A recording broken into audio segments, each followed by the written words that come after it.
Good evening students, welcome to Unacademy GATE CE channel. और आज हम लोग सर्वेइंग इंजीनियरिंग पढ़ने जा रहे हैं और आज अपनी जो क्लास है अपन पिछली क्लास को ही कंटिन्यू करते हुए आगे बढ़ेंगे, जो कि अपन ने एस्ट्रोनॉमी मेरे पिछले लेक्चर में मैंने आप लोगों के साथ डिस्कस किया था। एस्ट्रोनॉमी के साथ साथ आज अपन एक नया टॉपिक भी डिस्कस करेंगे, दैट इज कर्व। सर्वेइंग में आप लोग जानते हैं कर्व्स का बहुत बड़ा रोल अदा होता है। आप लोगों के जो रोडवेज होते हैं, रेलवेज होती हैं, वहां पर अपन लोग देखते हैं कि हमको हॉरिजॉन्टल और वर्टिकल दोनों कर्व्स वहां पर प्रोवाइड कराने पड़ते हैं। तो इन सारी टॉपिक्स को आज अपनी की क्लास की जो अपनी क्लास होगी उसमें अपन डिस्कस करेंगे, देखेंगे कि क्या क्या चीजें इंपॉर्टेंट हैं, क्या क्या चीजें अपने एग्जाम में पूछी जाती हैं। वन बाय वन अपन सारी चीजों को डिस्कस करेंगे। मेरी जो पिछली क्लास थी एस्ट्रोनॉमी की, उसमें मैंने आप लोगों से कहा था कि कुछ इंपॉर्टेंट डेफिनेशंस मैंने आप लोगों को लिखवाई थी, जो कि आज मैं आप लोगों को डायग्रामेटिकली वे में भी आप लोगों को एक बार वो समझा दूंगा, ताकि आप लोगों को समझने में थोड़ा सा ईज होगा। एस्ट्रोनॉमी में भी कुछ जो टॉपिक्स अपन लोग, जैसे अपन लोगों ने कोऑर्डिनेट सिस्टम स्टार्ट ही किया था, कवर पूरा नहीं कर पाए थे, कोऑर्डिनेट सिस्टम भी आज अपन लोग पूरा का पूरा यहाँ पर कंप्लीट करने के बाद अपन कर्व को स्टार्ट करेंगे। तो आज की क्लास को स्टार्ट करने से पहले आप लोगों को इसका शेड्यूल बता देता हूँ। शेड्यूल आप लोगों को पता है कि 3 बैचेस आप लोगों को इस चैनल पर मिल रहे हैं। गेट और ईएससी का इंग्लिश मीडियम में बैच मिल रहा है आप लोगों को, हिंदी मीडियम में आप लोगों को बैच मिल रहा है, और आरएसएम एसएसबी के लिए क्रैश कोर्स मिल रहा है। इंग्लिश वाले बैच की जो टाइमिंग है वो सुबह है 7 से 10:30, हिंदी के लिए शाम को 7 से 10 है, ठीक है। और जो आप लोगों का आरएसएम एसएसबी का जो क्रैश कोर्स है वो आप लोगों को शाम को 4 से 7 बजे तक मिल रहा है। जून में ये शेड्यूल आप लोगों को रिवाइज हो जाएगा। ये मंथ ऑफ मई के लिए था। ये जून में जो भी शेड्यूल होगा वो भी मैं आप लोगों के साथ शेयर करूंगा। जो बच्चे आज की क्लास में नए जुड़े हैं मेरे साथ, उनसे ये है कि आप लोग जल्दी से जल्द आप लोग इस चैनल को सब्सक्राइब कर लें, ठीक है। और साथ ही साथ बेल आइकन भी प्रेस कर दें, ताकि आप लोगों को इंपॉर्टेंट अपडेट्स मिलती रहें। आप लोग मेरे साथ इस चैनल के थ्रू जुड़ सकते हैं। तो चलिए आज का लेक्चर अपन लोग स्टार्ट करते हैं अपना एस्ट्रोनॉमी से। एस्ट्रोनॉमी की बात की जाए तो मैंने कल आप लोगों से काफी सारे इंपॉर्टेंट पॉइंट्स यहाँ पर आप लोगों के डिस्कस किए थे, ठीक है। जिसमें मैंने आप लोगों को बताया था कि एक सेलेस्टियल स्फीयर होता है, जो कि एक मैं कह सकता हूँ इमेजिनरी है मेरे पास, ठीक है। ऐसा एक्चुअल में कोई चीज प्रेजेंट नहीं होगी, लेकिन मैं उसमें ये मान के चलूंगा कि जो भी मेरी हेवनली बॉडीज हैं वो मेरी सेलेस्टियल स्फीयर के अंडर ही आप लोगों की लाई कर रही है, that is my celestial sphere. और कहीं ना कहीं सेलेस्टियल स्फीयर के अंदर मेरा क्या होगा, मेरी अर्थ लाई कर रही है। वहां पर अपन एज अ ऑब्जर्वर एक्ट होते हैं। ऑब्जर्वर का हॉरिजन, सेलेस्टियल इक्वेटर, ये सारी चीजें मैंने आप लोगों के साथ डिस्कस की थी। और स्टडी ऑफ हेवनली बॉडीज को ही अपन एस्ट्रोनॉमी कहते हैं, ठीक है। तो यहाँ पर एक फिगर के रूप में मैंने आप लोगों को बता रखा है कि यदि यहाँ पर मैं कह दूं कि ये ऑब्जर्वर है, तो ऑब्जर्वर के जस्ट ऊपर जो पॉइंट होता है, मैंने आप लोगों को बताया था, दैट इज जेनिथ। और उसके जस्ट बिलो जो पॉइंट होगा, ठीक है, opposite side, that is Nadir, ठीक है, NADIR, Nadir. And zenith and Nadir, 2 points आप लोगों को मैंने कल डिस्कस किए थे। अपन यहाँ पर देख सकते हैं कि अगर आप लोग हॉरिजन को डिफाइन करें, कि जो आप लोगों के मैं कह सकता हूँ यहाँ पर टेंजेंट लाइन आप लोगों को दिख रही है, ऑब्जर्वर के रिस्पेक्ट में आप लोगों को नॉर्थ और इस साइड आप लोगों को साउथ दिखेगा। जबकि जो एक्चुअल जो आप लोगों के अर्थ का होगा, वो नॉर्थ पोल आपको यहाँ मिल रहा है और साउथ पोल मेरा इस पॉइंट पर आप लोगों को मिल रहा है। बीच में मैं जानता हूँ मुझे इक्वेटर मिलेगा, ठीक है। और ये जो आपका एक्सिस है, मैं कह सकता हूँ ये मेरा जो आप लोगों ने नॉर्थ से साउथ पोल को जो मिला रहा है, ठीक है, वो मेरा सेलेस्टियल इक्वेटर है। मैं कह सकता हूँ मेरे अर्थ का इक्वेटर है, ठीक है। नॉर्थ सेलेस्टियल पोल जो होगा मेरा, वो आप लोगों को इस पॉइंट पे मिलेगा। और मैं कह दूं ये अपना ऑब्जर्वर के लिए है, this is the north celestial pole for the observer. जहां पर ऑब्जर्वर खड़ा हुआ है वहां पर मैं उसकी बात कर रहा हूं। यदि मैं आप लोगों से बात करूं कि नॉर्थ सेलेस्टियल पोल आप लोगों को बताना है फॉर द इक्वेटर, तो आप लोगों को इक्वेटर पे जो नॉर्थ पोल मिल रहा है वो यहाँ पर, ये जो रेड पॉइंट से मैंने दिखाया है, आप लोगों को इस पॉइंट पर मिलेगा। तो जो डेफिनेशंस मैंने आप लोगों को कल लिखाई, आप लोगों को थोड़ा सा उन डेफिनेशंस पर ध्यान रखना है। कौन सा एंगल किसके बीच में होता है, किस पॉइंट को अपन कैसे डिफाइन कर सकते हैं। ऐसे छोटे छोटे क्वेश्चन कई बार अपन लोगों से एग्जाम में पूछ लिए जाते हैं। तो आई होप आप लोग उसको ढंग से रिवाइज करके जाएंगे। दूसरा, मैंने आप लोगों को कल एक डिस्कस किया था आप लोगों के साथ कि ये मेरी अर्थ है, आप लोगों को दिख रहा होगा, ठीक है। ये अर्थ हो गई, और ये जो मेरा आप लोगों को ये सर्कल जो दिख रहा है आप लोगों को, ये मेरा क्या कहलाएगा, सेलेस्टियल हॉरिजन कहलाएगा। ठीक है, this is my celestial horizon. ये मेरे डायरेक्शंस आप लोगों को दिख रहे हैं, south, this side is east of earth, this is west and this is north. अगर ये मेरे अर्थ के रिस्पेक्ट में, हॉरिजन के रिस्पेक्ट में मैंने आप लोगों को ये डायरेक्शंस बताए, ये अर्थ का हॉरिजन मैं इसको कंसीडर करके चल रहा हूँ। ठीक है, अगर मैं आप लोगों से बात करूं कि जो सेलेस्टियल जो पोल होंगे, सेलेस्टियल पोल मेरे को कुछ इस डायरेक्शन में मिलेंगे। This is my north celestial pole, north celestial pole, and this one is south. Observer के वही ऊपर और नीचे आप लोगों को जेनिथ एंड नादिर मिल रहे हैं। तो यहाँ से मैं देख सकता हूँ कि मुझे इस डायग्राम से बिल्कुल क्लियर हो चुका है कि आप लोगों की जो अर्थ होगी उसके चारों ओर आप हॉरिजन कैसे समझेंगे। ये मेरा ऑब्जर्वर है। किस तरीके से आप लोग, मैं कह सकता हूँ, सेलेस्टियल इक्वेटर जो होगा वो आप लोगों को इसके कैसे परपेंडिकुलर मिलेगा हॉरिजन के, ये सारी चीजें अपन को यहाँ पर दिख रही है। ठीक है, नेक्स्ट मैंने आप लोगों से एक और चीज डिस्कस करी थी कि आप लोगों के जो सीजन्स वगैरह कैसे बिगिन होते हैं, आप लोगों को ऑटोमल इक्विनॉक्स कब मिलता है, वर्नल इक्विनॉक्स कब मिलता है, ये सारी चीजें भी मैंने आप लोगों को कल बताई थी, जिसमें आप लोग आज डायग्राम की मदद से देख सकते हैं कि जो आप लोगों का वर्नल इक्विनॉक्स है, वर्नल इक्विनॉक्स मुझे इस पॉइंट पे फॉर्म हो रहा है। ठीक है, डेट अगर मैं यहाँ पर बात करूँ किस डेट पर ऐसा होगा, तो मैं कह सकता हूँ it is on 21 of March. ठीक है, और 21 ऑफ मार्च से अपन लोग सीजन जो मान रहे हैं वो मान रहे हैं कि स्प्रिंग अपना स्टार्ट हो चुका है। ठीक है, ऐसे ही मैंने आप लोगों को समर सॉलिस्टिस बताया था। ठीक है, समर सॉलिस्टिस आपका किस पॉइंट पे फॉर्म हो रहा है, आई कैन से इस पॉइंट पे फॉर्म हो रहा है, 22 जून है। ठीक है, और मैं कह सकता हूं यहाँ पर मुझे जो डे मिलेगा वो क्या मिलेगा, लॉन्गर मिलेगा। ठीक है, ऐसे ही आप लोगों को विंटर सॉलिस्टिस मिलेगा जो आप लोगों को कहाँ, इस पॉइंट पे दिसंबर में मिलता है, मैं कह सकता हूं। ठीक है, ये मेरा विंटर में होगा। ऐसे ही आप लोगों को क्या मिल रहेगा, ऑटोमल इक्विनॉक्स मिलेगा यहाँ पर, जहां पर डे और नाइट आप लोगों के दोनों बराबर होंगे। यहाँ पर मैं कह सकता हूँ नाइट वेरी लॉन्गर होगी। इस तरीके से मेरे जो मूवमेंट है अर्थ का, ठीक है, अर्थ का जो मूवमेंट है चारों ओर सन के, उसके रिस्पेक्ट में ये सारी चीजें जो है मैं कह सकता हूँ आप लोगों की निकल कर आती है। ठीक है, तो ये चीज अपन लोगों को यहाँ पर क्लियर हुई है।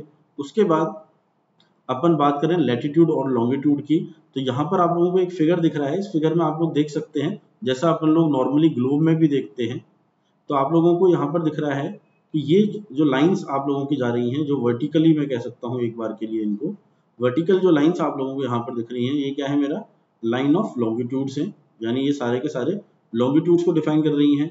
इस तरीके से जो स्फीयर में हॉरिजॉन्टल लाइंस आप लोगों की चल रही है, मैं कह सकता हूँ ये आप लोगों का लाइन ऑफ लैटिट्यूड।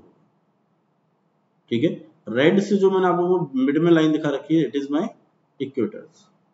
तो लॉन्गिट्यूड लैटिट्यूड अपन लोगों को अर्थ सरफेस पर कुछ इस तरीके से दिखते हैं। जैसे कि यहाँ पर एक एग्जांपल दे रखा है कि जो रोम होगा वहां का लैटिट्यूड जो है वो 40 डिग्री नॉर्थ है और लॉन्गिट्यूड 12 डिग्री ईस्ट है। ठीक है, तो अर्थ की पोजीशन पर अपना जो कंट्री है, अपना जो स्टेट है, मैं कह दूं अपना जो सिटी है, वो कहाँ आ रहा है, कौन सा लॉन्गिट्यूड और लैटिट्यूड वहां से पास हो रहे हैं, उसके बेस पर मैं उसकी पोजीशन को डिफाइन करता हूँ। चलो आगे देखते हैं अपन लोग कि अब अपन लोग कोऑर्डिनेट सिस्टम जो मैंने आप लोगों को बताया था उस चीज को अपन लोग करते हैं डिस्कस। क्या होता है कोऑर्डिनेट सिस्टम, कितने टाइप के कोऑर्डिनेट सिस्टम आप लोगों को मिलते हैं, क्या क्वेश्चन इनसे जनरेट हो सकता है, और कौन कौन सी बातों को अपन को याद रख के जाना है। तो सबसे पहला यहाँ पर आप लोगों के सामने दिख रहा है आप लोगों को, it is a coordinate system. और कोऑर्डिनेट सिस्टम में भी मैं आप लोगों से सबसे पहले डिस्कस करना चाह रहा हूँ हॉरिजॉन्टल सिस्टम। ठीक है, कौन से सिस्टम को मैं डिस्कस करना चाह रहा हूँ आप लोगों से, हॉरिजॉन सिस्टम को। इसके लिए मैं कह दूं एक और नाम आप लोग यूज कर सकते हैं हॉरिजॉन सिस्टम के लिए, इसको अपन लोग altitude and I can say azimuth, altitude and azimuth system भी इसको अपन कहते हैं। चाहे आप हॉरिजॉन सिस्टम कह लें या फिर एल्टीट्यूड या फिर एजिमुथ सिस्टम को से भी अपन इसको डिफाइन कर सकते हैं। बात करूं, कल भी मैंने आप लोगों को बताया था कि रेफरेंस पॉइंट जिस सिस्टम में अपन लोग लेके चलेंगे, ठीक है, रेफरेंस पॉइंट जिस सिस्टम में अपन लोग कंसीडर करते हैं वो आप लोगों के 3 होते हैं, जिनमें अपन एक रेफरेंस पॉइंट लेके चलेंगे zenith, zenith is one of my reference point in the horizon system. दूसरा मैं कह सकता हूं, आप लोग लेके चलेंगे हॉरिजन को, ठीक है, और तीसरा मैं लेके चलता हूं ऑब्जर्वर मेरिडियन को। ये तीन मेरे पास रेफरेंस पॉइंट होते हैं, ठीक है। इन तीनों को रेफरेंस मानकर मैं अपने हॉरिजॉन सिस्टम में इजीली वर्क कर पाता हूँ। बात आती है हॉरिजॉन सिस्टम में सबसे पहले समझने की कि व्हाट इज एल्टीट्यूड। एल्टीट्यूड होता क्या है? तो एल्टीट्यूड के लिए आप लोगों को यहाँ पर एक डेफिनेशन आप लोगों को दिख रही है कि एंगल अबव और below horizon measure towards zenith और nadir up to star position is called altitude. इस डायग्राम से अगर अपन समझें तो एल्टीट्यूड क्या है मेरा, यदि मैं कह दूं आप लोगों को ये जो पॉइंट आप लोगों को दिख रहा है, this is my M point and M is the location of star. M क्या है मेरे पास? Location of star. ये मेरे पास स्टार की लोकेशन आप लोगों को दिख रही है, ठीक है। तो आप लोगों को मैं जो आप लोगों का एंगल बनेगा, ठीक है, चाहे वो अबव बने चाहे बिलो बने आपके हॉराइजन से, दिस इज माय हॉराइजन। ये जो है ये मेरा क्या है? हॉराइजन आप लोगों को दिख रहा है। तो जेनिथ और नादिर की तरफ जब आप लोग एंगल को नापेंगे स्टार पोजीशन से, वो एल्टीट्यूड कहलाता है। तो मैं कह सकता हूं ये पॉइंट मेरा स्टार था, इसको मैंने कंपैरिजन में जेनिथ के कंपैरिजन में अगर मैं इसको देखूंगा तो ये जो एंगल अल्फा बन रहा है वो मेरा क्या हो जाएगा? एल्टीट्यूड हो जाएगा। इसी के साथ आप लोगों को समझना पड़ेगा को एल्टीट्यूड क्या होता है। को एल्टीट्यूड का मतलब है 90 माइनस अल्फा, या फिर इसको मैं जेनिथ डिस्टेंस के नाम से भी जानता हूं। तो जैसा कि आप लोगों ने अल्फा अभी बताया कि वो एंगल है आप लोगों का जेनिथ नादिर से आप लोगों के स्टार की पोजीशन का, ठीक है। जेनिथ या फिर नादिर से आप लोगों का स्टार कितने एंगल पे है वो मेरा एल्टीट्यूड है। और वही मैं कह दूं आप लोगों को कि जेनिथ से जो दूरी है आप लोगों की स्टार की, ठीक है, वो मेरी क्या कहलाती है? जेनिथ डिस्टेंस कहलाती है and it is equal to 90 minus alpha. तो को एल्टीट्यूड के लिए मैं यहां पर अपन लोग लिख चुके हैं कि angular distance from zenith to a star is called zenith distance, और उसको मैं डिनोट करूंगा 90 माइनस अल्फा से। तो ये बात की अपन लोगों ने हॉरिजन सिस्टम की, ठीक है। हॉरिजन सिस्टम के बाद अगर मैं बात करूं आप लोगों को, तो यहाँ पर मैंने दो चीजें आप लोगों से डिस्कस कर ली हैं। एल्टीट्यूड डिस्कस कर लिया, को एल्टीट्यूड मैंने आप लोगों से डिस्कस कर लिया। अब आप लोगों के जो है वो करेंगे अपन लोग एज़िमुथ की। एज़िमुथ क्या होता है, ठीक है। एज़िमुथ की अगर मैं बात करूं तो उसकी डेफिनेशन मैं आप लोगों को यही लिख देता हूं। थर्ड एज़िमुथ, ये मैं आप लोगों से कई बार क्वेश्चन भी आप लोगों से पूछा है मैंने। तो ये क्या है? The angle measured the angle measured along horizon, the angle measured along horizon, ठीक है, starting from observer, starting from observer meridian, observer meridian, observer meridian अगर मैं कह दूं मेरा जो नॉर्थ पॉइंट है, तो it is my observer meridian, ठीक है, इज कॉल्ड एज़िमुथ, ठीक है। जो आप लोगों का एंगल आप लोग हॉराइजन से मैं कह दूं कि हॉराइजन से लेकर आप लोगों की ऑब्जर्वर मेरिडियन तक का जो डिस्टेंस होगा वो मेरा एज़िमुथ कहलाता है।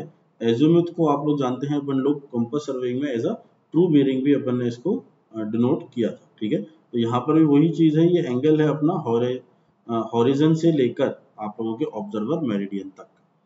नेक्स्ट जो कोऑर्डिनेट सिस्टम अपन लोग देखेंगे वो है आप लोगों के पास इंडिपेंडेंट इक्वेटोरियल सिस्टम। कौन सा सिस्टम है अपने पास? Independent equatorial system. जानते हैं इसमें, तो जैसे मैंने आप लोगों के साथ अभी हॉराइजन में बात करी थी, यहाँ पर मैं आप लोगों के रेफरेंस पॉइंट की अगर बात करूं कि यहाँ पर रेफरेंस पॉइंट या सर्कल्स अपन कौन से यहाँ पर लेके चलेंगे, तो आप लोग देख सकते हैं कि मेरे पास रेफरेंस पॉइंट्स या फिर है circle. First one is pole, यानी पोल को आप लोग अपना रेफरेंस पॉइंट मानेंगे। इक्वेटर जो है अर्थ का, उसको मैं अपना रेफरेंस पॉइंट मानूंगा।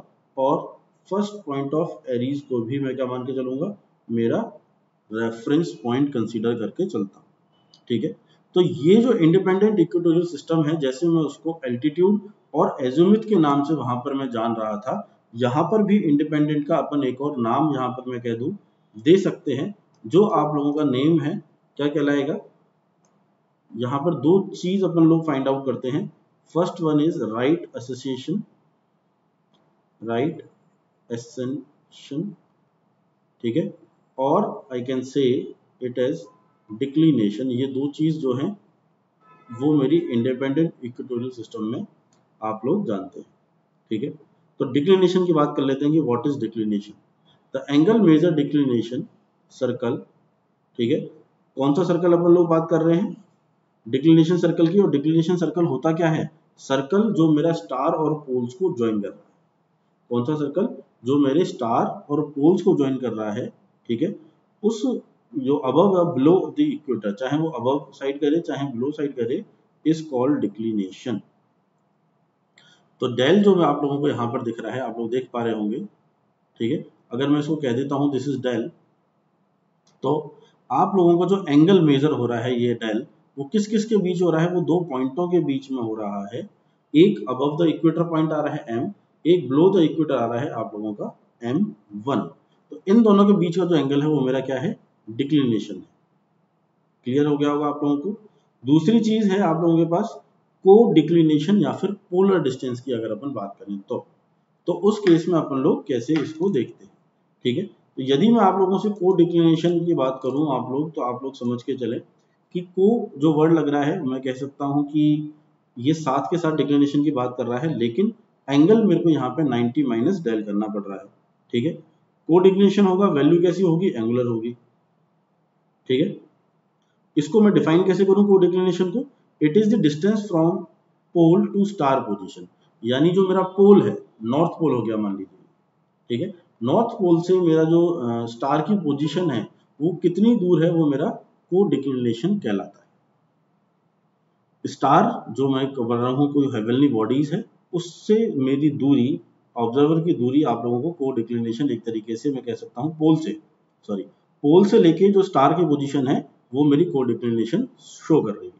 ठीक है, नेक्स्ट जो आप लोगों के पास है उसकी अपन बात करते हैं राइट एसेसिनेशन, जो अपन बात कर रहे थे।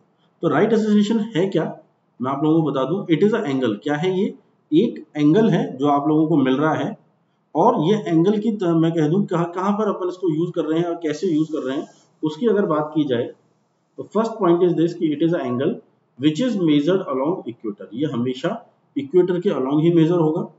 स्टार्टिंग जो होती है राइट एसेसिनेशन की, वो होती है फर्स्ट पॉइंट ऑफ एरीज से। कहां से स्टार्ट होता है ये, फर्स्ट पॉइंट ऑफ एरीज से, और साथ साथ going downwards east is called right assassination. ठीक है, तो क्या आपको समझ में आया, राइट एसेसिनेशन एक एंगल है जिसको इक्वेटर के अलोंग में मेजर कर रहा हूं। एंगल की जो स्टार्टिंग है वो फर्स्ट पॉइंट ऑफ एरीज से हो रही है, और जो मैं कह दूं एंड जो हो रहा है वो टुवर्ड्स ईस्ट हो रहा है। ठीक है, ईस्ट की तरफ वो एंगल बढ़ रहा है, उसको मैं कहता हूं राइट एसेसिनेशन।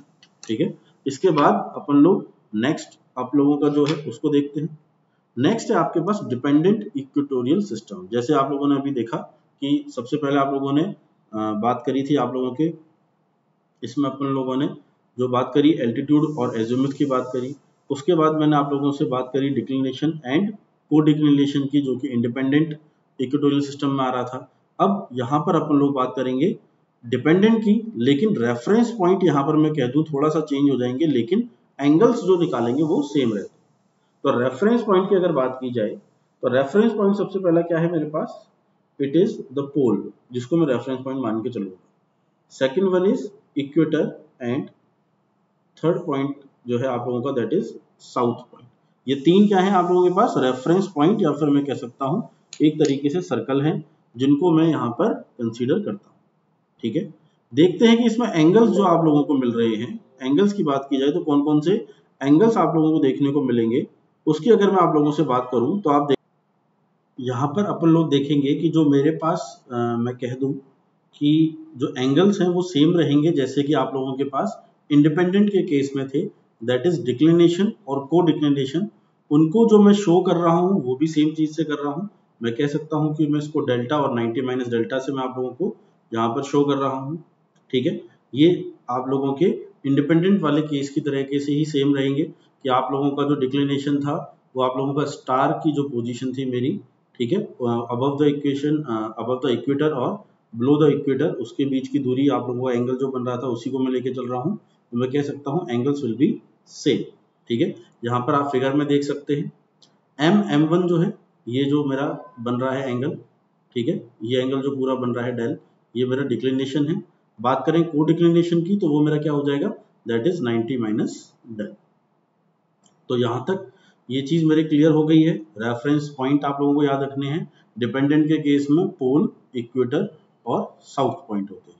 ठीक है, अब अपन लोग इसमें बात करते हैं और दूसरी टर्म जो आप लोगों की काफी बार जो है मैं कह सकता हूँ पूछी जाती है एस्ट्रोनॉमी में और काफी इंपॉर्टेंट टर्म है, बहुत काफी कई बार एग्जाम में पूछा गया है, और टर्म का जो नाम है that is R angle. R angle, तो नाम से ही अपन लोगों को पता पड़ रहा है कि ये कोई एक एंगल है। अब ये एंगल क्या है उसको अगर मैं डिफाइन करूं तो R angle of A star, किसी एक स्टार के लिए आर एंगल को मैं डिफाइन करूं, ठीक है, R angle for a star is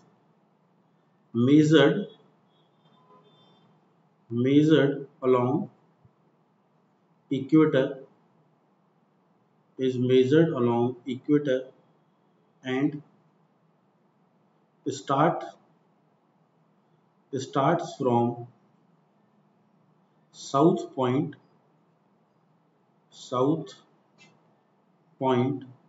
and going towards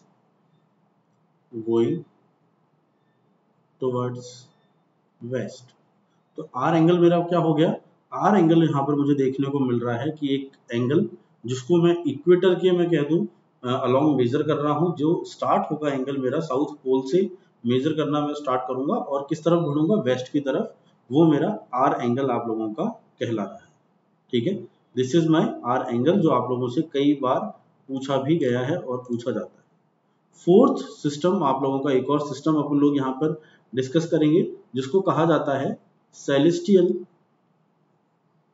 latitude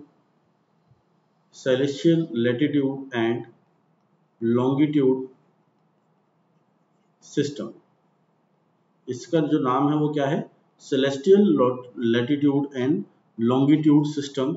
इसको मैं टेरेस्ट्रियल, ठीक है, क्या कह सकता हूं, terrestrial latitude and longitudinal system भी इसको नाम दिया जा सकता है, लॉन्गिट्यूड सिस्टम। ठीक है, ये बात करी है मैंने सेलेस्टियल की।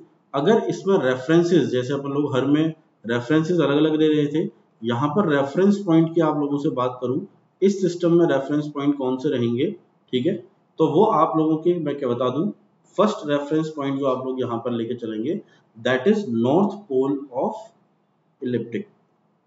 What is north pole of ecliptic. Ecliptic मैंने आप लोगों को कल भी समझाया था क्लास में, इक्लिप्टिक। ठीक है, यहां पर मैं फिर से लिख देता हूं इस पॉइंट के लिए कि आ पॉइंट, ठीक है, perpendicular, a point perpendicular to ecliptic on celestial sphere. North pole क्या हो जाएगा, एक ऐसा पॉइंट जो कि मेरे इक्लिप्टिक के परपेंडिकुलर हो ऑन सेलेस्टियल, आई कैन से सेलेस्टियल स्फीयर। ठीक है, इसकी स्पेलिंग को अपन लोग यहाँ सही कर लेते हैं, सेलेस्टियल स्फीयर आएगा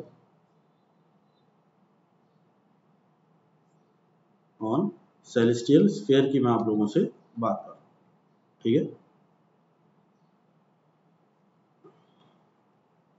सेलेस्टियल स्फीयर। नेक्स्ट जो रेफरेंस पॉइंट आप लोगों को, this is the north pole of ecliptic.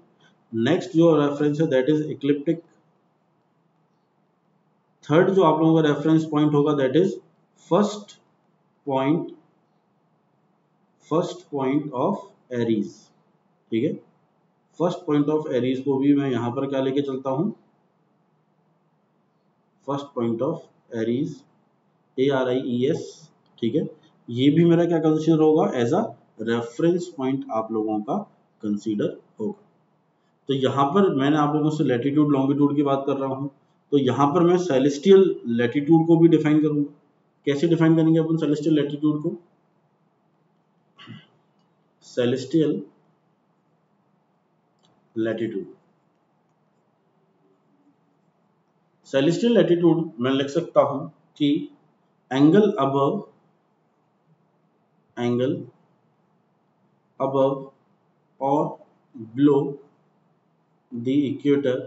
ठीक है, इक्वेटर नहीं, इक्लिप्टिक। ठीक है, एंगल अबव और below the ecliptic up to star position, जिसको मैं अपना स्टार मान रहा हूं उसकी पोजीशन के रिस्पेक्ट में, ठीक है, इज कॉल्ड सेलेस्टियल लैटिट्यूड। क्या कहलाएगा वो? सेलेस्टियल लैटिट्यूड आप लोगों का कहलाएगा। यहां तक ये चीज आप लोगों को पता पड़ गई। अगर बात करूं मैं सेलेस्टियल लॉन्गिट्यूड की, ठीक है, लॉन्गिट्यूड क्या होगा मेरा यहां पर? Angle measured along ecliptic starting from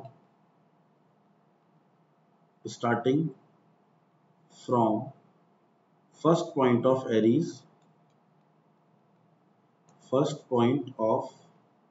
Aries, ठीक है, एंड आप लोगों को कहां तक होगा ये? एंड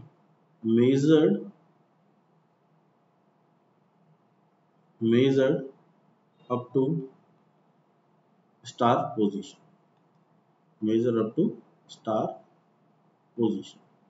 एक ऐसा एंगल जो कि मेरे इक्लिप्टिक के मैं कह दूं, आप लोग अलोंग इक्लिप्टिक के आप लोग मेजर कर रहे हैं उसको, स्टार्टिंग जो है उसकी that is first point of Aries से स्टार्ट होगा, और मेजर्ड जो करेंगे वो अपन स्टार की पोजीशन तक वहां पर उसको मेजर करते हैं।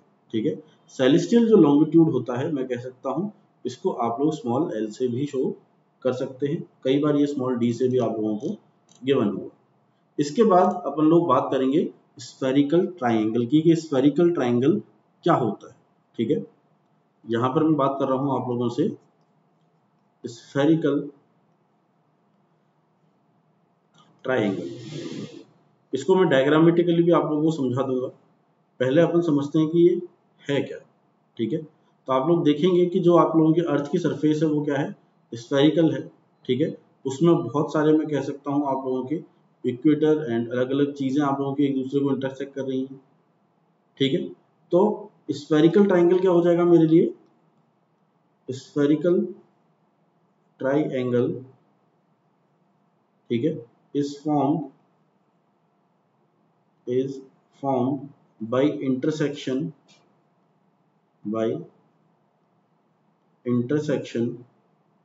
of a three great circle on the surface of sphere। यानी स्फेरिकल ट्राइंगल जब आप लोगों का फॉर्म होगा जब आप लोगों के तीन, जैसे कि मैंने आप लोगों को यहाँ पर सर्कल बना के बताए हैं, तीन ग्रेटर सर्कल जब एक दूसरे के साथ इंटरसेक्ट करेंगे उस केस में मुझे स्फेरिकल ट्राइंगल जो है आप लोगों को देखने को मिलेगा। स्फेरिकल ट्राइंगल बिल्कुल आप लोगों का ट्राइंगल की तरीके से ही होगा, यानी मैं कह सकता हूं यहाँ पर कि spherical triangle,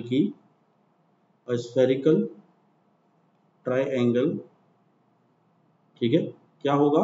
has three angles, I can से तीन एंगल्स होंगे उसमें, एंड थ्री साइड्स होंगी, अपने नॉर्मल जो अपन लोग ट्राइंगल देखने को मिलता है। इसका शेप बस अपन लोग कुछ कह सकते हैं कि थोड़ा सा अपन को इस तरीके से मिल सकता है। ठीक है, this is my spherical triangle. बात करें यहाँ पर एंगल्स की, ठीक है, एंगल क्या होगा मेरा, एंगल यहाँ पर होगा angle between I can say any two plane, दो किसी भी प्लेन के बीच में जो एंगल आ रहा है उसको अपन एज अ एंगल कंसीडर कर रहे हैं। साइड क्या हो गई यहाँ पर, angle between two axes is called उसकी साइड्स। ठीक है, तो ये मेरा स्फेरिकल ट्राइंगल के लिए मैंने आप लोगों को बताया। स्फेरिकल ट्राइंगल की प्रॉपर्टी पर कई बार छोटे मोटे क्वेश्चन आप लोगों के पूछ लिए जाते हैं, उनको मैं आप लोगों के साथ डिस्कस कर लेता हूं। ठीक है, यहाँ पर अपन लोग स्फेरिकल ट्राइंगल की प्रॉपर्टी को डिस्कस कर लेते हैं। क्या क्या है इसमें जो प्रॉपर्टीज रहेंगी इसकी, उसको यहाँ मैं शो कर देता हूँ आप लोगों के लिए अलग कलर से, ताकि नोट्स में आप लोगों को थोड़ा सा इजी रहे। ठीक है,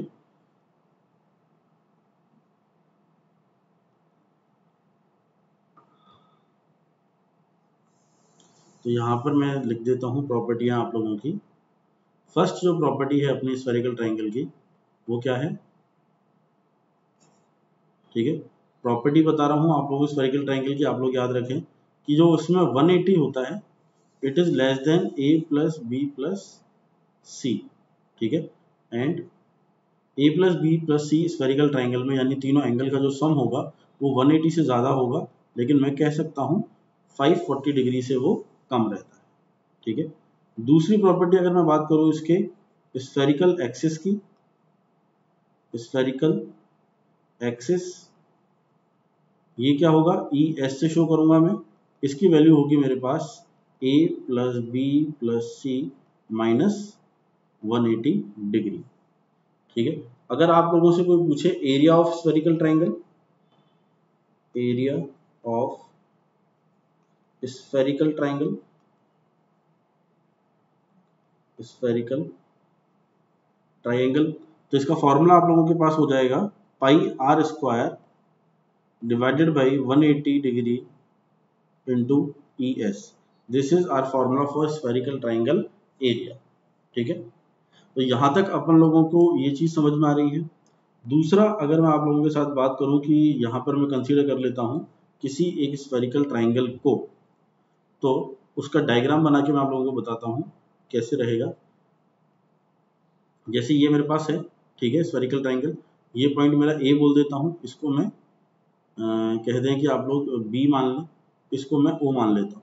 ठीक है, साइड्स जो मेरे पास आ रही हैं यहाँ पर, ये एंगल ए कह देता हूँ कैपिटल ए, ये डिस्टेंस हो जाएगी मेरी स्मॉल बी, ये पॉइंट हो जाएगा मेरा कैपिटल बी, ये जो एंगल आ रहा है। ठीक है, और सी जो मिलेगा वो मुझे कहीं यहाँ पर आप लोगों को ये मिल रहा है, सी मिल गया, ये एंगल है ए स्मॉल सी स्मॉल ए। इस तरीके से अगर मैं एंगल को डिफाइन कर देता हूँ तो आप एक कंक्लूजन पर पहुँच सकते हैं इन एंगल के। पहला कंक्लूजन है मेरे पास आप लोगों का यहाँ से कि ए प्लस जो बी है, स्मॉल की बात कर रहा हूँ, small A plus B is equals to 180 degree and capital A plus B is also I can say equals to 180 degree. ठीक है, किसी भी कोई सा भी एंगल स्फेरिकल ट्राइंगल में आप लोग कह सकते हैं it should be not less than 180 degree होना चाहिए। सम ऑफ एनी टू साइड्स अगर आप लोग स्फेरिकल ट्राइंगल की करते हैं तो वो मेरी थर्ड साइड से ज्यादा होनी चाहिए। कहने का मतलब क्या है मेरा, कहने का मतलब ये है यदि मैं दो साइड्स ले लेता हूँ, ठीक है, दो साइड्स मैंने ले ली ए प्लस बी, इन दोनों का जो सम होगा ए प्लस बी, इसको थोड़ा सा अपन करेक्ट कर लेते हैं पहले ताकि आप लोगों को बाद में समझने में दिक्कत ना आए।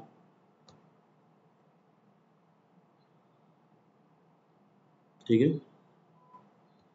ए प्लस बी अगर मैं लेके चलता हूं तो इसका सम किससे कम होना चाहिए, इसका सम मैं कह सकता हूं मेरे सी से आप लोगों का सम कम होना चाहिए। अगर मैं बी प्लस सी लूंगा तो उसका सम ए से कम होना चाहिए। दो कोई से भी एंगल का जो सम है A plus B should be less than this, B plus C should be less than I can say A. ठीक है, B plus C should be less than A plus B should be less than C. A plus C ले लेता हूँ, A plus C, then this should be less than B. ये property मेरी spherical triangle की आप लोगों की लगती है। ठीक है, स्फेरिकल ट्राइंगल आप लोगों को यहाँ पर दिख रहा होगा, एक मैंने आप लोगों को स्फेयर बताया हुआ है, ये इस वाले फिगर में इजीली आप लोगों को विजिबल होगा। इस स्फेयर में अगर मैं ये ट्राइंगल निकालता हूँ, ठीक है, ए बी एंड सी, प्रॉपर्टियां मैं आप लोगों को ए स्मॉल बी सी की बता चुका हूँ। ये जो मेरे पास ट्राइंगल बन रहा है ये मेरा क्या कहलाएगा, स्फेरिकल ट्राइंगल कहलाएगा। और यहाँ पर मैं क्या करूँगा, स्फेरिकल ट्रिग्नोमेट्री का मैं यूज करूँगा। तो स्फेरिकल ट्रिग्नोमेट्री के लिए यहाँ पर एक वर्ड दिया गया है, मतलब एक सेंटेंस है आप लोगों के पास कि spherical trigonometry is the branch of spherical geometry that deals with the relationship between trigonometric function of sides and angle of a spherical polygons. Specially अगर मैं बात करूं तो it is for spherical triangles defined by number of intersecting the grade circle on the sphere. ऐसे बहुत सारे grade circle जब मेरे इंटरसेक्ट होते हैं मेरे आप लोगों के होराइजन में या फिर सेलेस्टियल अगर मैं बात करूं स्फेयर में, उन पॉइंट के इंटरसेक्शन से आप लोगों को कुछ पॉइंट्स मिलेंगे। उन पॉइंट से जो फिगर मिल रहा है पॉलीगन में अगर मैं बात करूं सबसे ज्यादा मिल रहा है मुझे ट्राइंगल, उनमें साइड्स वगैरह के जो रिलेशनशिप होते हैं वो स्फेरिकल ट्रिग्नोमेट्री से अपन लोग निकालते हैं। साथ ही साथ अगर मैं बात करूं एक स्फेरिकल ट्राइंगल है मेरे पास, तो वहां पर आप लोग साइन रूल आप लोग अप्लाई कर सकते हैं। ठीक है, this is applicable for spherical triangle. Sine rule कहता है sine A upon sine small a, sine B upon sine small b, sine C upon sine small c. सी आप लोगों का ये डिस्टेंस आप लोगों को दिख रहा है, this is my c distance, this is my small b distance, this is my a. तो इस ट्राइंगल का ये जो साइड है small a b c is my sides. Angle जो आप लोगों के फॉर्म हो रहे हैं ये कैपिटल एंगल ये फॉर्म हो रहा है आप लोगों का। ठीक है, इसी तरीके से मैं कह सकता हूँ आपके बी और सी भी आप लोगों के वो एंगल्स फॉर्म हो रहे होंगे। This is A, this is angle B and this is angle C. Cosine rule भी आप लोग यहाँ पे लगा सकते हैं। कोसाइन रूल क्या होगा मेरे पास, अगर आपको कॉस ए की वैल्यू चाहिए तो cos B cos C plus sine B sine C cos A. अगर कॉस बी चाहिए तो बी के बजाय जो बच गए कॉस सी कॉस ए आ जाएंगे, साइन के साथ क्या हो जाएगा साइन सी साइन ए कॉस बी।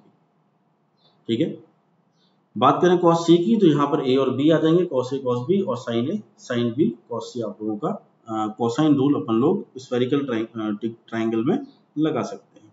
नेक्स्ट अगर मैं बात करूं स्फेरिकल ट्रिग्नोमेट्री की, तो आप लोग देख सकते हैं कि बहुत सारे फॉर्मूले आप लोगों को यहाँ पर गिवन है। ये फॉर्मूले आप लोगों के स्फेरिकल ट्राइंगल के लिए ही वैलिड होते हैं।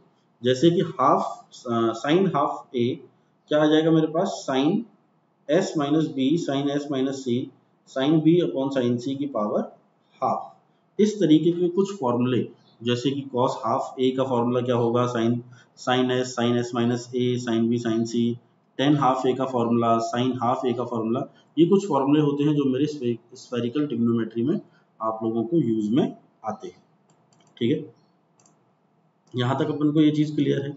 अब इसमें अगर अपन लोग बात करें स्फेरिकल ट्राइंगल में ही एक वर्ड आता है आप लोगों के पास नेपियर रूल। कौन सा वर्ड आता है, it is Napier rule. Napier rule क्या होता है उसको अपन लोग समझते हैं कि व्हाट इज नेपियर रूल। मैं यहाँ पर मेंशन कर देता हूँ आप लोगों को, नेपियर रूल। और इसके बाद अपन लोगों का नया टॉपिक जो है आज का अपन उसको स्टार्ट करेंगे, वो है आप लोगों का कर्व। ठीक है, नेपियर रूल की बात की जाए तो it is applicable for right angle spherical triangle, right angle spherical triangle. ठीक है, किसके लिए एप्लीकेबल है ये, राइट एंगल स्फेरिकल ट्राइंगल के लिए होना चाहिए। जब मैं कह दूं, ठीक है, इसका मीनिंग क्या है, when any angle is of 90 degree, कोई सा भी एक एंगल 90 डिग्री हो जाएगा तो मैं कह सकता हूं वहां पर अपन लोग नेपियर रूल है उसको वहां पर क्या कर सकते हैं, अप्लाई इजीली कर सकते हैं। ठीक है, तो अगर मैं बात करूं आप लोगों से, ये मैंने आप लोगों से एंगल की बात करी है। अगर बात करूं साइड की, ठीक है, अगर साइड की मैं बात करूंगा इसमें तो आप लोग क्या लिखेंगे यहाँ पर, इफ, ये मैं नेपियर रूल की ही आप लोगों से बात कर रहा हूं। ठीक है, if any side any side, ठीक है, इफ एनी साइड, और आई कैन से कि आप लोगों के इफ एनी साइड, या फिर मैं कह दूं एंगल जो है आप लोगों का is not equals to 90 degree, ठीक है, तो नेपियर रूल आप लोगों का वहां पर नहीं लग पाएगा। Napier rule does not act, ठीक है। ये नेपियर रूल की खासियत है कि वो आप लोगों का 90 डिग्री एंगल पे ही आप लोगों का वो एक्ट करेगा, ठीक है। इसके लिए अब मैं बताता हूँ स्टेप होते हैं आप लोगों के, जिसमें आप लोगों को सर्कल को एंगल्स में बांटना पड़ता है। अगर 3 एंगल्स में लेके चलूंगा अल्फा बीटा सी के टर्म में, ठीक है, उनको बांटने के आपके जो फॉर्मूलेज, आप लोगों को काफ़ी सारे फॉर्मूलेज मिलते हैं। वो जो आप लोगों का टॉपिक है उसको अपन लोग एज अ स्पेशल क्लास में, जब मैं आप लोगों के एक स्पेशल क्लास लूंगा, ठीक है, वहां पर अपन इसको कवर करेंगे और कुछ क्वेश्चंस भी देखेंगे जो गेट और ईएससी में आप लोगों से एस्ट्रोनॉमी के पूछे जाते हैं। लेकिन मैं कह सकता हूं जो बेसिक है एस्ट्रोनॉमी का वो आप लोगों ने अभी तक यहाँ पर पढ़ लिया है, ठीक है। बाकी जो होगा उसको अपन लोग स्पेशल क्लास में प्लस के प्लेटफॉर्म पे देखेंगे। और आज का जो अपना नया टॉपिक है कर्व, ठीक है, अपन उसको स्टार्ट करते हैं क्योंकि वो भी आप लोगों का बहुत ज्यादा इंपॉर्टेंट टॉपिक है। कर्व की बात करें तो कर्व आप लोग जानते हैं कि क्या है कर्व। कोई भी मेरे स्ट्रेट पाथ में अगर मैं डाइवर्ट हो रहा हूँ उससे, तो वो मेरा कर्व कहलाता है। कर्व बहुत टाइप के आप लोगों को देखने को मिलते हैं, simple curve, compound curve, transition curve, reverse curve. अपन आज इन सारे कर्व्स की बात करेंगे। पहले जानते हैं कि किस तरीके से ये फील्ड में आप लोगों का कर्व जो है अप्लाई होता है, ठीक है। सबसे पहले मैं आप लोगों की उससे बात करूंगा कि कर्व मेरा फील्ड में किस तरीके से आप लोगों का अप्लाई होगा। तो आप लोग देखेंगे कर्व की डेफिनेशन सबसे अगर मैं बात करूं तो curves are the regular bends provided in the line of communications like road, railways, canals etcetera to bring the gradual change in the direction. मेरे कोई भी मैं कह दूं स्ट्रेट पाथ था या फिर कह दूं क्लोज टू स्ट्रेट था, वहां पर आप लोगों के क्या हो जाए कि वहां पर ग्रेजुअल चेंजेस आ जाए आप लोगों के डायरेक्शंस में, तो वो आप लोगों का क्या कहलाता है, कर्व कहलाता है। अब जो कर्व अपन लोग यहाँ पर पढ़ रहे हैं सर्वेइंग में, उसका मैं कह दूं इम्प्लीमेंटेशन जो सबसे ज्यादा होगा वो आप लोगों का रोड्स और रेलवे के केस में ही अपन लोग यहाँ पर कर्व को डिस्कस करेंगे, ठीक है। तो अगर बात की जाए कर्व की, तो कर्व यहाँ पर मैंने आप लोगों को एक डायग्राम दिखा रखा है, ठीक है। डायग्राम में आप लोग देख सकते हैं कि जो ब्लैक जो आप लोगों को लाइन दिख रही है, दिस वन, ठीक है, this is curved in shape, ठीक है। तो मैं कह सकता हूं ये मेरे पास कोई कर्व है, ठीक है। कर्व का फिर मीनिंग क्या है, यानी वो मेरे को इजी क्यों, मैं उसको कर्व जो है उसको मैं क्यों देना चाह रहा हूँ मेरे रोड्स में, रेलवेज में, पहले वो डिस्कस करते हैं। तो आप लोग देखेंगे कि they enable the vehicle to pass from one path to another when two paths meet at an angle. किसी एक एंगल पर जब मेरे दो पाथ मिलते हैं तो कर्व की मदद से मैं कह सकता हूँ इजीली मैं एक डायरेक्शन से दूसरे डायरेक्शन में पहुंच पाता हूँ, ठीक है। दूसरा अगर मैं आप लोग की बात करूं कि ये कर्व जो है जरूरी नहीं है मैं इसको हॉरिजॉन्टल डायरेक्शन में ही प्रोवाइड कर रहा हूँ, they are also used in vertical plane. ऐसा भी हो सकता है कि कर्व मेरे को कुछ इस तरीके से भी आप लोगों को मिल सकता है जब आपका व्हीकल चल रहा हो, तो ये मेरा वर्टिकल कर्व होगा, ठीक है।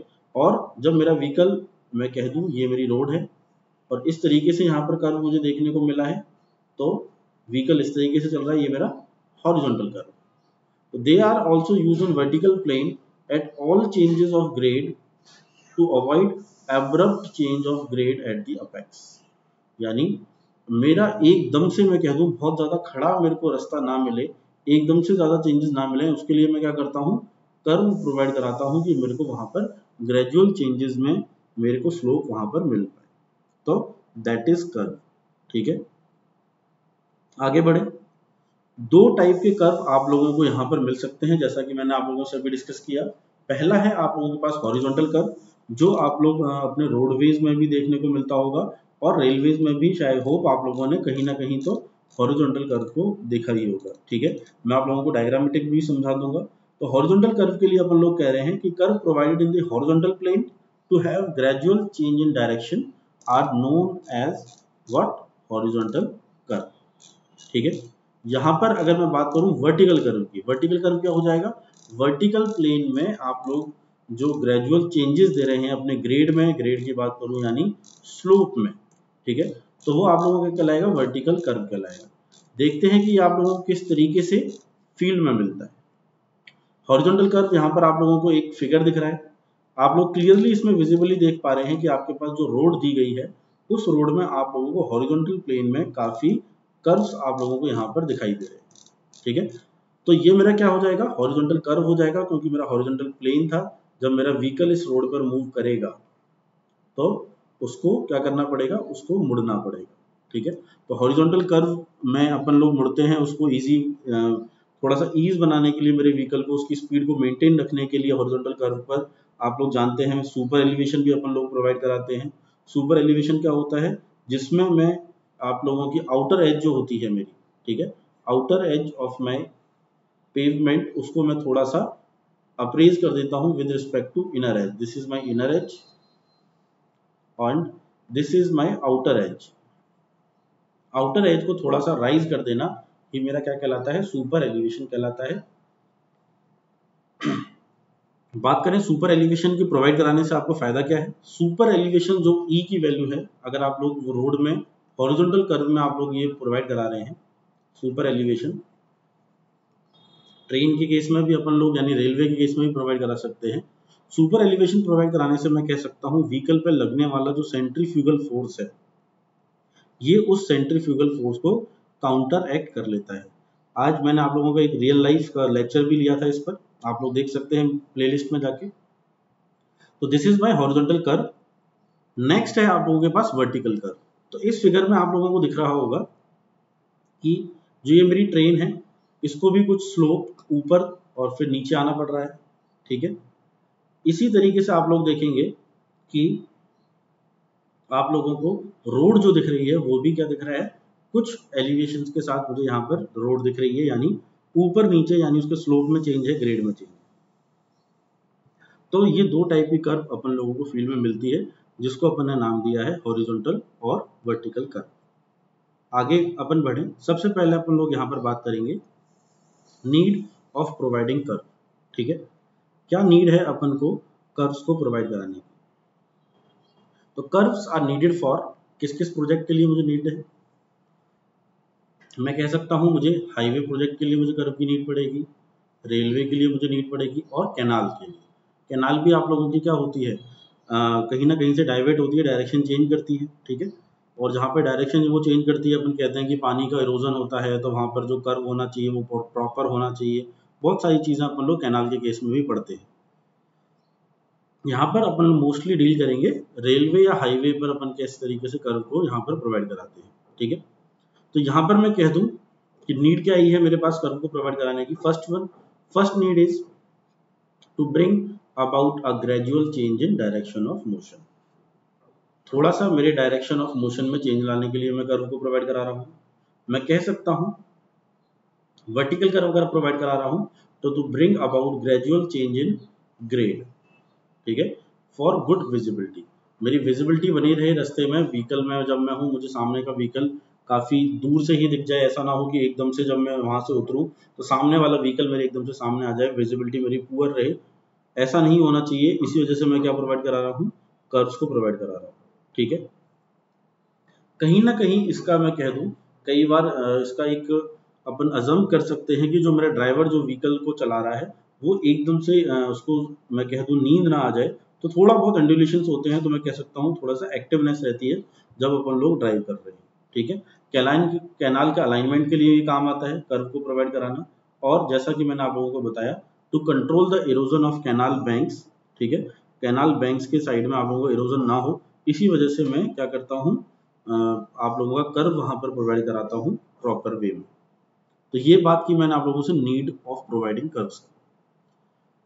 क्लासिफिकेशन अगर किया जाए सर्कुलर कर्व्स का, ठीक है, अगर मैं क्लासिफिकेशन की बात करूं तो हॉरिजॉन्टल जो कर्व्स होती हैं सर्कुलर, वो चार फॉर्म में आप लोग उसको यहां पर कर रहे हैं। सबसे पहला है आप लोगों के पास simple curve, second one is compound curve, third is reverse curve, और एक होता है आप लोगों के पास ट्रांजिशन कर्व। ठीक है, ये चार टाइप की जो कर्व्स हैं आप लोगों को मिलती हैं हॉरिजॉन्टल सर्कुलर कर्व्स के अंदर। ठीक है, वहीं मैं आप लोगों के साथ अगर बात करूं कि सिंपल कर्व क्या है, तो सिंपल कर्व का मैंने आप लोगों को यहाँ पर डायग्राम भी दिखा रखा है। ठीक है। तो simple curve it consist of single arc, एक सिंगल आर्क आप लोगों को देखने को मिलेगा, ठीक है, single arc of circle connecting two straights, ठीक है। It has radius of about same magnitude throughout, इसका जो रेडियस होता है वो सेम रहता है, यानी O पे जब मैंने इसको T1 T2 से मिला रहा हूँ तो मेरा रेडियस R था, T1 पे मिला रहा हूँ तो भी R था। अगर मैं कह दूं कि यहाँ से किसी एक इसको पॉइंट को मिलाऊंगा O पॉइंट से, तो वो भी कितना रहेगा, उसकी वैल्यू भी मेरी R रहेगी, ठीक है।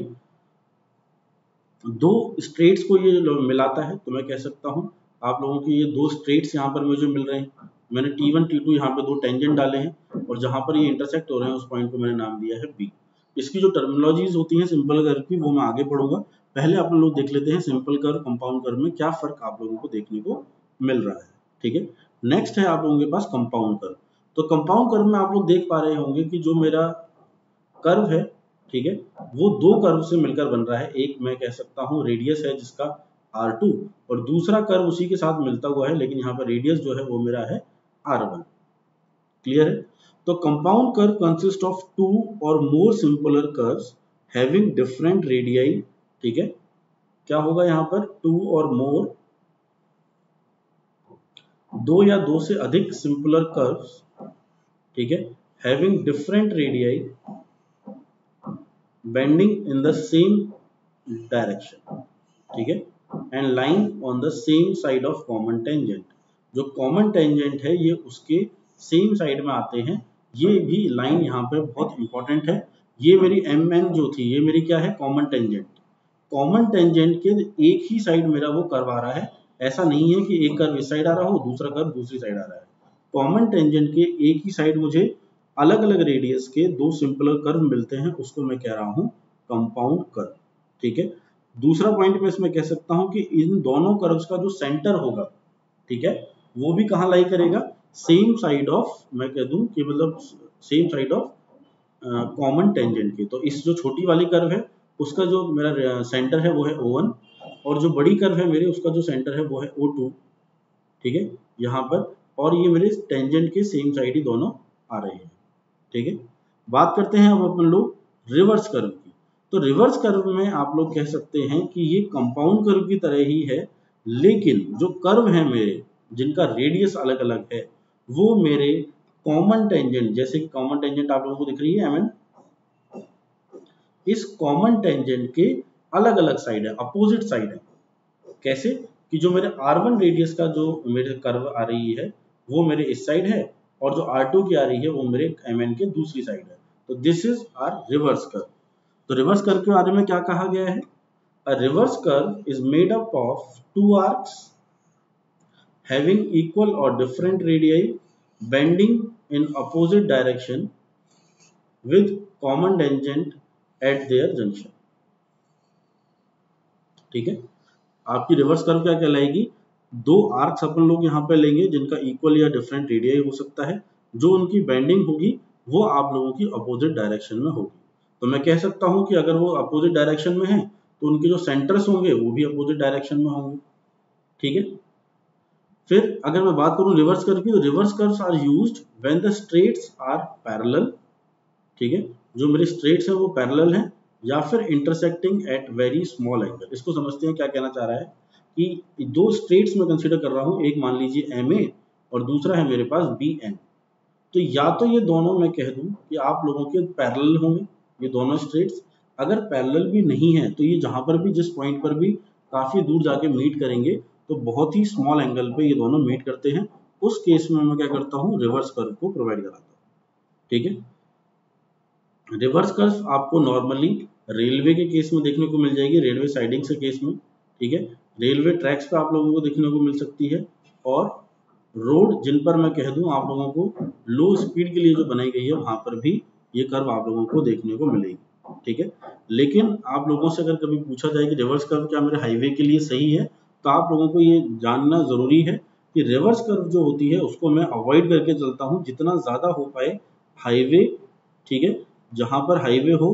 क्यों, क्योंकि अगर रिवर्स कर्व जहां पर भी आप लोगों ने प्रोवाइड कराई है वहां पर व्हीकल की स्पीड ज्यादा नहीं हो सकती, तो जहां पर स्पीड ज्यादा नहीं हो सकती हाईवे पे अपन चाहते हैं कि अपने व्हीकल की स्पीड अच्छी रहे, एवरेज मेंटेन रहे, तो मैं अपने कह दूं स्पीड को डाउन नहीं करना चाहता हूं, इस वजह से मैं हाईवे में रिवर्स कर्व को यूज नहीं करूंगा।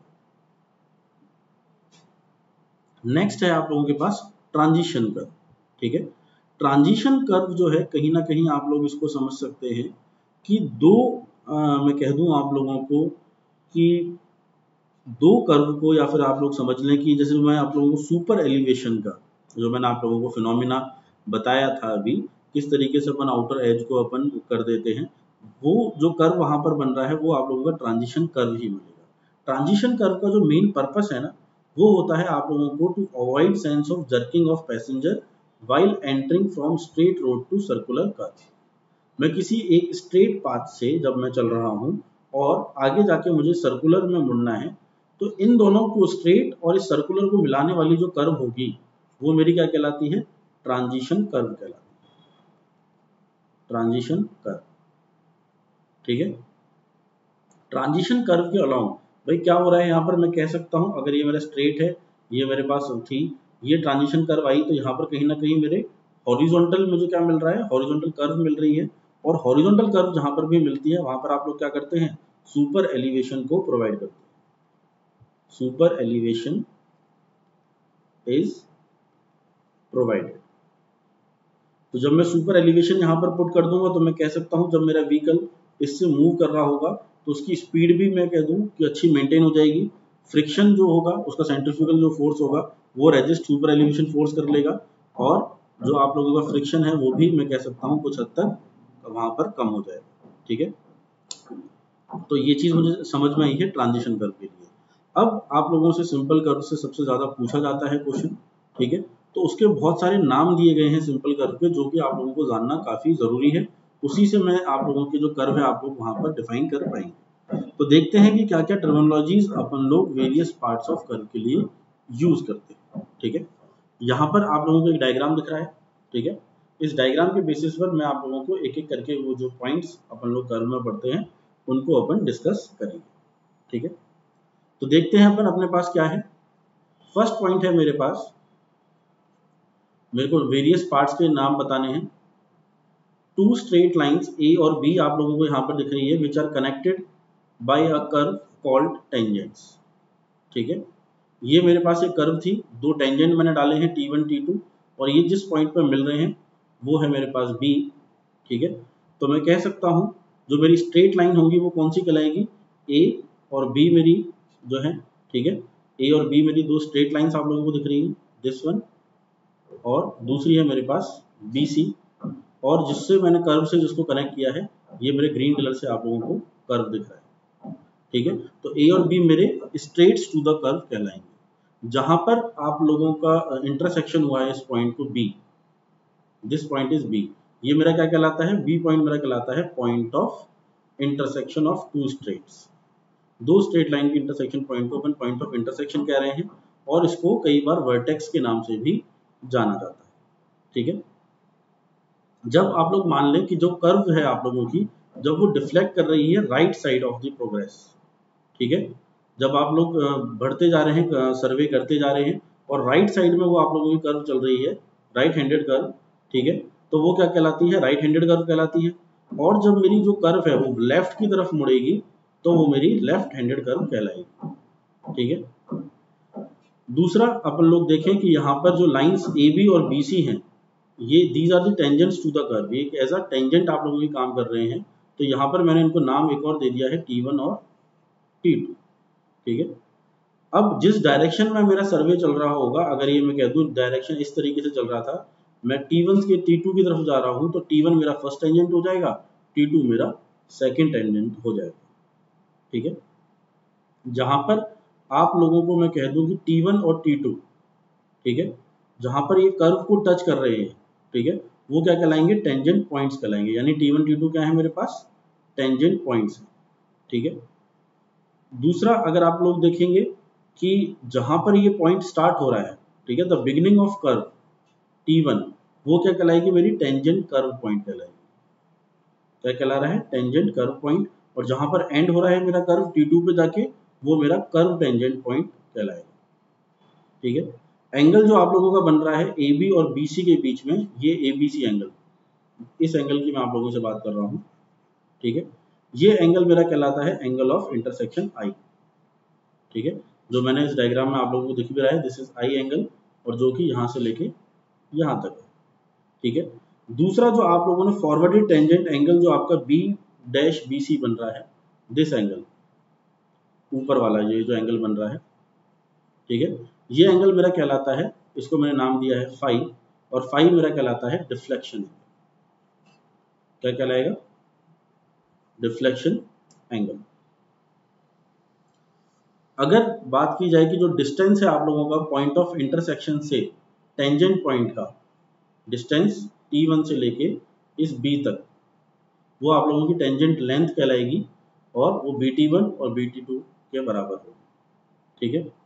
जो लाइन आप लोगों की ज्वाइन कर रही है दो टेंजेंट्स पॉइंट को T1 T2 को, वो लॉन्ग कॉर्ड कहलाती है, यानी ये जो मेरी लाइन है this is my long chord, ठीक है। जो आर्क है आप लोगों का T1 F2 FT2, ठीक है, आर्क कौन से की बात कर रहा हूँ, T1, this F and this T2, ये आप लोगों की लेंथ ऑफ कर्व कहलाएगी, ठीक है। F जो है आप लोगों का this F, this is my summit, और इसको मैं कई बार अपेक्स ऑफ कर्व भी कहता हूँ, समिट या फिर अपेक्स ऑफ कर्व ये पॉइंट कहलाता है, ठीक है। जो आप लोगों का डिस्टेंस है B से लेके F तक का, इंटरसेक्शन पॉइंट से लेके समिट तक का जो डिस्टेंस है, वो आप लोगों का अपेक्स डिस्टेंस कहलाता है। क्या कहलाता है? अपेक्स डिस्टेंस आप लोगों को कहलाएगा। जो ये डिस्टेंस है E से लेके, यानी लॉन्ग कॉर्ड से लेके ये मेरे कर्व का EF, ठीक है, EF आप लोगों का मैं कह सकता हूं versed sine of the curve, ठीक है। क्या कहते हैं अपन इसको? Versed sine of the curve इसको कहा जाता है, ठीक है। मैं कह सकता हूं ये एंगल अगर मेरा फाई आ रहा है, दिस एंगल, तो this angle will also be phi, और ये जो हाफ एंगल है ये मेरा कितना हो जाएगा, 5/2 हो जाएगा। तो ये कुछ डिनोमिनेशंस होती हैं कर्व की, जो अपन लोग सिंपल सर्कुलर कर्व में पढ़ते हैं, ठीक है। साथ ही साथ अब अपन जानेंगे कुछ और चीजें भी इसमें। एलिमेंट्स की अगर मैं बात करूं, elements of a simple circular curve, तो जो एंगल ऑफ इंटरसेक्शन और डिफ्लेक्शन एंगल होता है, इस लाइन की मैं बात कर रहा हूं, आप लोग देख सकते हैं ये जो पूरा एंगल बनेगा ये 180 के बराबर होगा, तो मैं कह सकता हूं I + phi will be my 180 degree. अगर आप लोगों को एंगल निकालना है T1O T2, T1O T2, इस एंगल की मैं बात करूं तो ये एंगल मेरा कितना हो जाएगा, 180 डिग्री माइनस I करूंगा मैं, और ये मुझे फाई के बराबर मिल जाएगा, जो मैंने आप लोगों को बताया। तो मैं कह सकता हूं कि मेरा सेंट्रल एंगल जो होता है वो डिफ्लेक्शन एंगल के बराबर होता है। टेंजेंट लेंथ अगर मैं निकालना चाहूँ BT1, तो BT1 जो आप लोगों की लेंथ है, this BT1 length will be equals to BT2, और जो मेरी क्या होगी, OT1 tan 5/2 के बराबर होगी, ठीक है। OT1 को मैं क्या लिख सकता हूँ, मेरे रेडियस के बराबर है, O से लेके ये T1 जो है मेरे रेडियस के बराबर है, तो मैंने R लिख दिया, R tan 5/2 is my tangent length. फिर अगर अपन बात करें length of long chord, long chord मैंने आप लोगों को समझाया था, this is my length of long, ये आप लोगों की लेंथ ऑफ लॉन्ग कॉर्ड आ जाएगी T1 से लेके T2 तक। क्या इस T1 से लेके T2 तक का जो डिस्टेंस है, मैं इसको T1E का डबल कर सकता हूँ, क्योंकि ये डिस्टेंस बराबर है, इस पॉइंट से लेके इस पॉइंट तक का डिस्टेंस बराबर है, तो मैंने इसको क्या लिख दिया, 2T1E लिख दिया। किसके बराबर होगा ये, T1 T2 के डिस्टेंस के बराबर। तो T1E को मैंने क्या लिख दिया है, 2T1E लिख दिया है, और T1E की जो वैल्यू है वो मैंने 2R sin 5/2 यहाँ से पुट अप कर दिया। लेंथ ऑफ कर्व आप लोगों को निकालना है, this is my length of curve T1 से लेके F, F से लेके फिर से T2, तो ये length of arc T1 F T2 कहलाएगा। ये मेरा हो जाएगा R इंटू फाई के बराबर रेडियंस में अगर मुझे निकालना है, ठीक है। इसको मैं पाई R 5/180 भी कर सकता हूँ। अपेक्स डिस्टेंस अगर आप लोगों को निकालना हो BF, BF मेरा किसके बराबर है, BO में से OF माइनस करना है, ठीक है। B आप लोगों का F, ये BF है, ये मुझे फाइंड आउट करना था, तो मुझे BO में से ये जो बड़ा डिस्टेंस है इसमें से मैं क्या माइनस कर दूं, OF, ये जो डिस्टेंस है यहाँ से लेके यहाँ तक का डिस्टेंस माइनस कर देता हूँ, तो ये बचा हुआ डिस्टेंस मेरे पास आ जाएगा, जिसको मैं लिख सकता हूँ R sec 5/2 माइनस R। यहाँ पर जितने भी फॉर्मूले आप लोगों को दिख रहे हैं ये सिंपल टिग्नोमेट्री के फॉर्मूलों से आप लोगों के फॉर्मूले आए हैं। आप लोग जानते हैं साइन जो होता है आपका p/h होता है, tan आपका परपेंडिकुलर बाई बेस होता है। उन्हीं फॉर्मूलों को लगाकर आप इन सारे फॉर्मूलों को इजीली निकाल सकते हैं और जो न्यूमेरिकल्स आप लोग फेस करें आप लोग एग्जाम में उनको आप इजीली कर भी सकते हैं। ठीक है, इसी के साथ साथ अगर मैं बात करूं आप लोगों से डेजिग्नेशन ऑफ कर्व की, डेजिग्नेशन ऑफ कर्व में आप लोग देखेंगे कि a curve may be designated either by the radius, आप लोग उसको रेडियस से डेजिग्नेट कर सकते हैं, और by the angle subtended at the centre by a chord of particular length. आप किसी भी जो आप लोगों की डेजिग्नेशन वो कर्व है उसको मैं या तो रेडियस के थ्रू बता सकता हूँ या वो जो एंगल बना रही है मेरा, ठीक है, आपके कॉर्ड के साथ उसके मैं उससे भी डिफाइन कर सकता हूँ। ठीक है, यदि एक कर्व को मैं एंगल से कर्व की डेजिग्नेटेड कर रहा हूँ इन डिग्रीज, ठीक है, तो मैं कैसे करूंगा उसको कि a curve is designated by an angle in degrees subtended at the centre by a chord of 30 meters that is 100 feet length। ठीक है, तो this angle is called degree of curve. मैंने कॉर्ड के आप लोगों को लेंथ बता दिया, जो एंगल वहां पर बन रहा है, ठीक है, वो मेरा क्या कहलाएगा, डिग्री ऑफ कर्व कहलाएगा। डिग्री ऑफ कर्व से आप लोग समझ क्या रहे हैं, डिग्री ऑफ कर्व से मैं यहाँ पर बताना चाह रहा हूँ it will represent the sharpness of curve, कि मेरे कितना शार्पन है जो मेरी कर्व में यहाँ पर यूज कर रहा हूँ। ठीक है, मेरी कर्व का शेप इस तरीके से है या फिर बिल्कुल ऐसे है, ये सब आप लोगों का डिपेंड करेगा कि वो एंगल कितना फॉर्म कर रही है। ठीक है, लॉन्ग कॉर्ड के थ्रू। तो यहां पर मैं इजीली कह सकता हूं कि degree of curve will indicates the sharpness of curve. अगर बात की जाए इंग्लिश प्रैक्टिस की, ठीक है, जो कि आप लोगों को पहले मैं बताऊं ब्रिटेन्स वगैरह में जो अपन लोग करते थे, ठीक है, ब्रिटिशर्स जो था वहां पर आप लोगों की जो कर्व होती थी वो रेडियस से डिफाइन की जाती थी इन टर्म्स ऑफ चेन, कितने चेन का रेडियस है आप लोगों के पास, चेनेज कितना है। ठीक है, जैसे कि 6 चेन कर्व अगर अपन बोल रहे हैं उसका मीनिंग था कि जो कर्व है मेरी उसका जो रेडियस है that is equal to 6 full chain. ठीक है, अगर यदि मैं कह दूं कि चेन बीइंग 30 मीटर्स, ठीक है, अनलेस अदरवाइज स्पेसिफाइड, मैं यहाँ पर जो चेन यूज करूंगा वो कितना की करूंगा, 30 मीटर्स की। अगर मैं दूसरी चेन यूज कर रहा हूँ 20 मीटर की या चेन यूज कर रहे हैं या फिर अदर की, तो वो आप लोगों को वहां पर स्पेसिफाई करना पड़ेगा। लेकिन बात करें अपन इंडिया की, ठीक है, इंडिया में जो आप लोगों के जो कर्व होती है वो आप लोग किससे डेजिग्नेटेड करते हैं, डिग्री ऑफ कर्व जो आप लोग करेंगे वो आप लोग एंगल से करते हैं। ठीक है, तो नेक्स्ट यहाँ पर आप लोगों को यहाँ पर अपन ने देखा किस तरीके से अपन उसको डेजिग्नेटेड कर रहे हैं।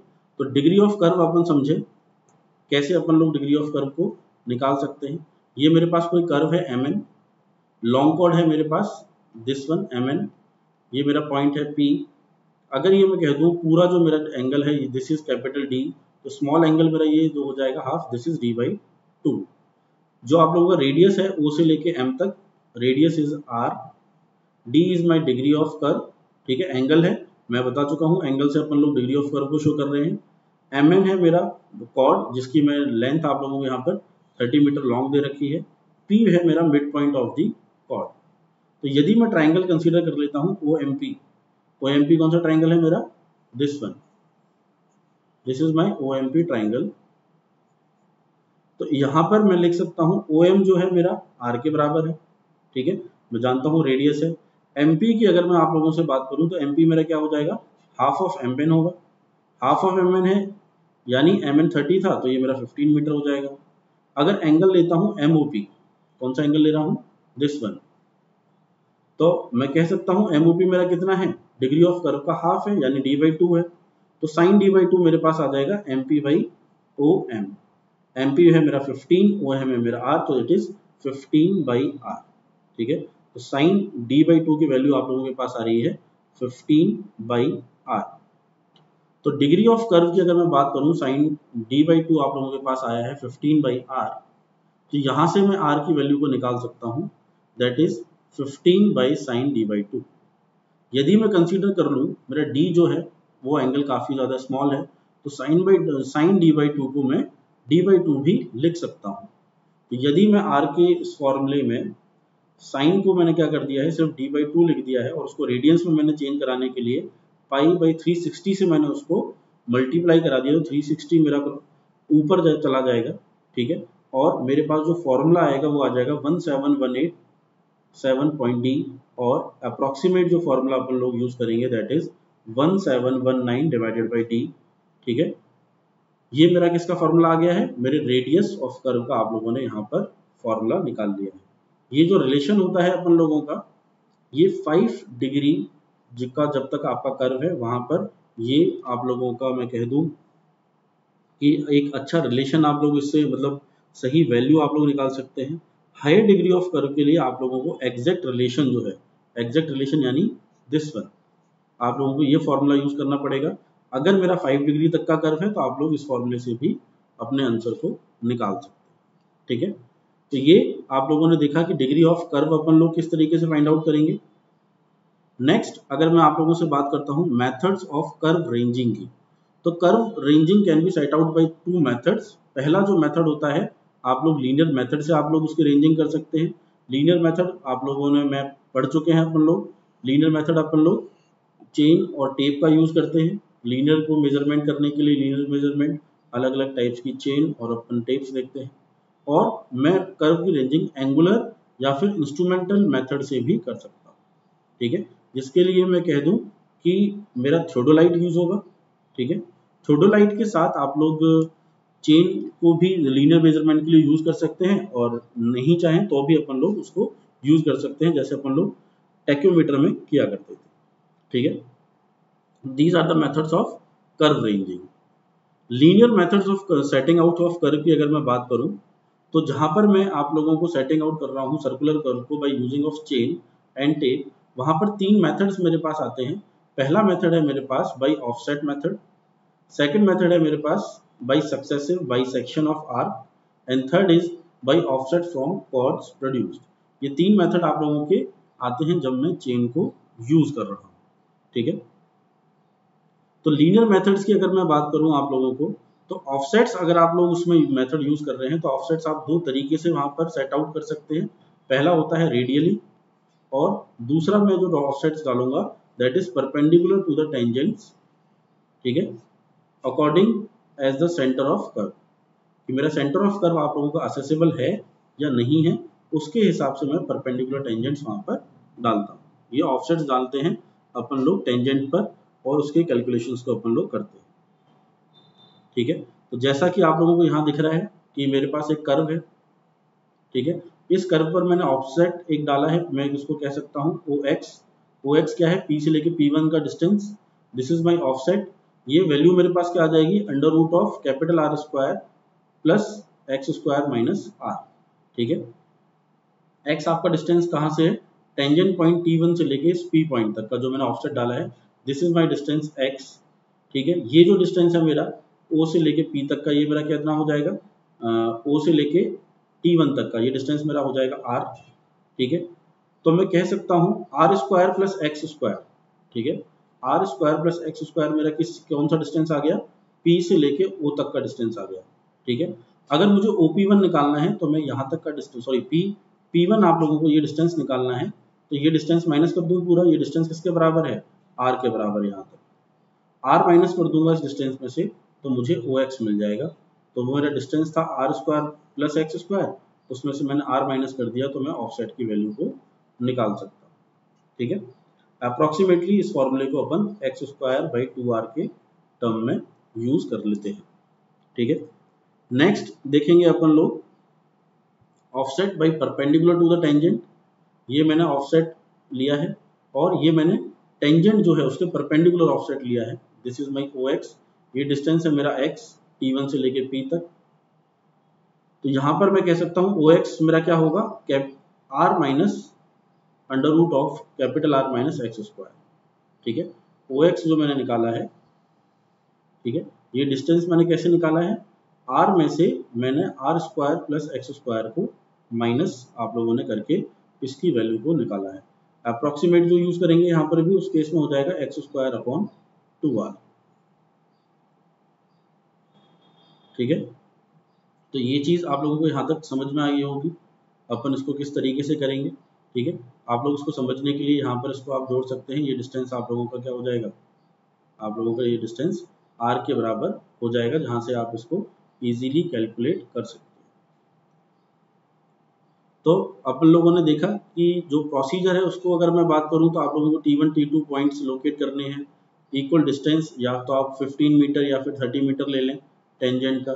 आप लोग फिर उसके बाद ऑफसेट्स आप लोग वहां पर डालें। ठीक है, ऑफसेट्स डालने के बाद आप लोगों को जो क्या करना है, आपको अदर हाफ कर्व को सेकंड टेंजेंट आप लोगों को डालना है, और जो मैंने फॉर्मूले आप लोगों को बताए इस प्रोसीजर को अपन लोग यूज करके ऑफसेट से अपन लोग कैलकुलेशंस कर सकते हैं।